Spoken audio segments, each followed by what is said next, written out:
Chairman है human rights international के नासिर इकबाल ख़ान साहब से मैं गुजारिश करूँगा कि सर आप तशरीफ़ लाइए और आज की मुनासबत से हाउस से मुखातब होइए।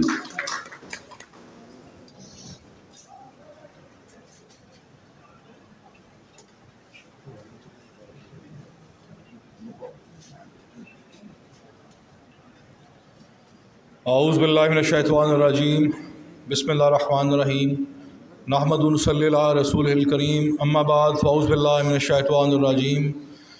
तमाम ख़वातीन व हज़रात को अस्सलामु अलैकुम व रहमतुल्लाहि व बरकातुहू। साहबज़ादा मियाँ मोहम्मद अशरफ आसमी एडवोकेट,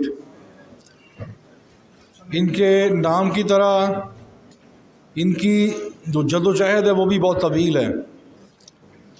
ज़माना तालिब इल्मी से अंजुमन तलबा इस्लाम ATI के प्लेटफार्म से नज़रियाती सियासत का आगाज़, फिर नज़रियाती सहाफ़त और नज़रियाती वकालत, तो ये बड़ा ख़ूबसूरत इम्तिज़ाज है हमारे प्यारे भाई मियाँ मोहम्मद अशरफ आसमी।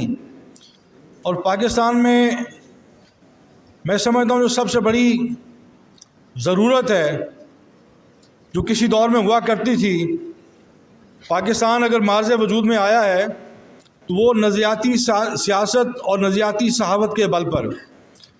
और जब पाकिस्तान में टूट फूट शुरू हुई, पाकिस्तान में बहरान आए, तूफ़ान आए, तो वो दौर है मालियाती सियासत का और मालियाती सहावत का।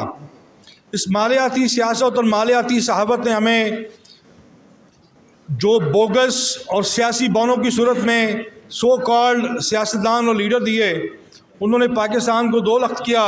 और आज पाकिस्तान जिस दौराहे पर खड़ा है, जिस करब से गुज़र रहा है, वो सब आप जानते हैं। तो मैं समझता हूँ कि साहबज़ादा मियाँ मोहम्मद अशरफ आसमी एडवोकेट किताब लिखना, अल्फाज को जन्म देना और कतरा कतरा सोच को रोशनाई के पिराए में परोते हुए करतास पर मुंतकिल करना बहुत बड़ी बात है, एक सदका जारिया है।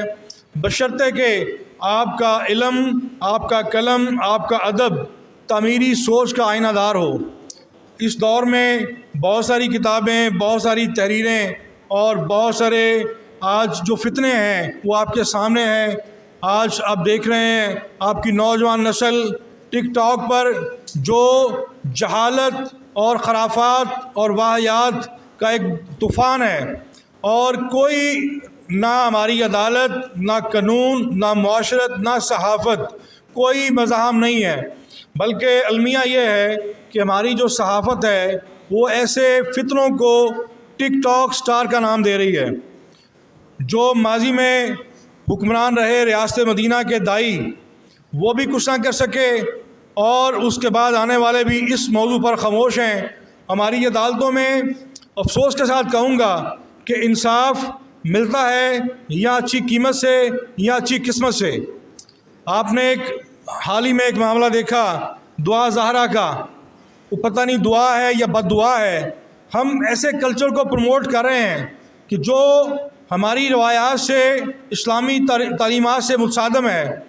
अब मुझे बताइए, मैं एक तालिब इल्म हूँ कि एक 18 साल की बच्ची जो कि अभी भी उसकी उम्र के बारे में मुतज़ाद इतलात हैं, आप ये कहते हैं हमारा जो एक निज़ाम है रियासत का कि वो आप 18 साल की बेटी माँ बाप के ख़िलाफ़ बगावत कर सकती है, जो हमारी इस्लामी इक़दार हैं उनके ख़िलाफ़ बगावत कर सकती है। इस्लाम, इसमें कोई शक नहीं है कि ये इस बात का हामी है कि बेटियों से उनकी राय ली जाए, उनकी पसंद नापसंद पूछी जाए। बेशक हम इसके हामी हैं और ये अल्लाह ताला का हुक्म है, अल्लाह के रसूल सल्लल्लाहु अलैहि वसल्लम का हुक्म है, इसमें कोई दो राय नहीं है। लेकिन क्या बेटी की राय के बाद माँ बाप की राय, माँ बाप की पसंद नापसंद की कोई हैसियत नहीं है?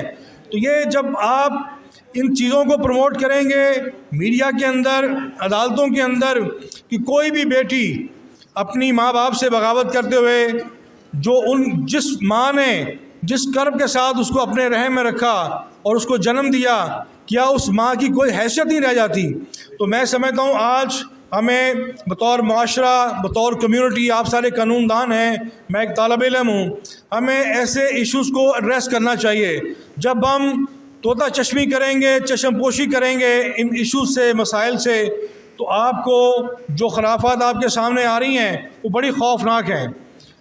अब माजी में आपने देखा कि आपको ये जो आइस नाम का नशा तेज़ी से माशरे के अंदर फैला, जगह जगह आइस क्लब बन गए और लोगों ने सरेआम शीशा और इस तरह के नशों को अपना लिया और बड़े फ़ख्र के साथ लोग ऐसी चीज़ों को अपने सोशल मीडिया पर अपलोड करते हैं। फिर वक्त आया कि रियासत ने मज़ामत की और कदगन लगाई। तो मैं समझता हूँ कि आप बहुत सारी तबाही के बाद जब पाबंदियाँ लगाते हैं तो ये कोई गवर्नेंस नहीं है। गवर्नेंस ये है कि रियासत एक माँ की तरह इन चीज़ों को मॉनिटर करती है, चीज़ों को रोकती है कि कौन सी चीज़ें, कौन से मामलात, कौन सी सरगर्मियाँ हमारे बच्चों के लिए, हमारे माशरे के लिए बेहतर हैं, सूदमंद हैं और नहीं हैं। तो मैं समझता हूँ कि अशरफ आज़मी साहब की किताब उसी सिलसिले की कड़ी है। बड़े आम फहम अंदाज में इन्होंने लोगों को, कानूनदानों को, मेरे जैसे तालिब इल्म को ये बताने की कामयाब कोशिश की है कि कानून और अवाम के दरमियान जो एक बहुत सारी कदरें मुश्तरक हैं, मैं समझता हूँ कि कानून की हाकिमियत और कानून इंसाफ की फरामनी के बगैर कोई बादशाह ज़िंदा नहीं रह सकता। तो मैं भरपूर तहे दिल से मुबारकबाद पेश करता हूँ और नेक ख्वाहिशात का इजहार करता हूँ कि उम्मीद करता हूँ कि आइंदा भी मियाँ अशरफ आज़मी साहब की बड़ी सेहतमंद किताबें हमें पढ़ने को मिलेंगी। बहुत शुक्रिया।